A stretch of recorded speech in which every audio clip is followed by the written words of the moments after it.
അറിവിന്റെയും ജ്ഞാനത്തിന്റെയും ദേവതയായ അമ്മ ശ്രീ ശാരദാംബയെ 1912 മെയ് 1 ശിവഗിരി ശാരദാമുട്ടിൽ പ്രതിഷ്ഠിച്ചു.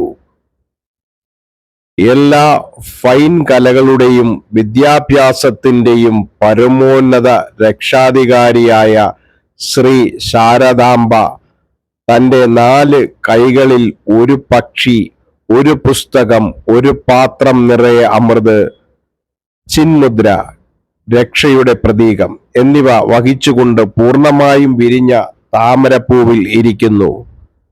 ആകാശ കോണാകൃതിയിലുള്ള ശുദ്ധമായ വെള്ള നിറത്തിലുള്ള ചുവരുകളുടെയും കടും നീല ഗ്ലാസ് കൊണ്ട് പാനലുകളുള്ള ജന്നലുകളുമായുള്ള മനോഹരമായ ഒരു ഘടനയാണ് ക്ഷേത്രം.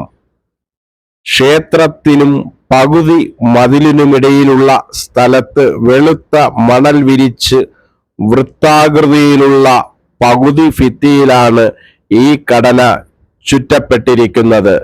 ഈ മുഴുവൻ ഘടനയും അതിനു മുന്നിൽ പ്രാർത്ഥനയ്ക്കുള്ള പ്രത്യേക സ്റ്റേജും അന്തരീക്ഷത്തിന് ഒരു പ്രത്യേക പ്രൗഢിയും ആകർഷണവും നൽകുന്നു. ഭക്തർ വേദിയിൽ ഒത്തുകൂടുകയും പ്രാർത്ഥനകളിലും പാരായണങ്ങളിലും ധ്യാനത്തിലും സമയം ചെലവഴിക്കുകയും ചെയ്യുന്നു. വിവാഹങ്ങൾ, കുഞ്ഞുങ്ങൾക്ക് ആദ്യ ചോറ് കൊടുക്കൽ, കുട്ടികൾക്കുള്ള വിദ്യാഭ്യാസം എന്നിവയ്ക്ക് അനുയോജ്യമാണ് ഇവിടം.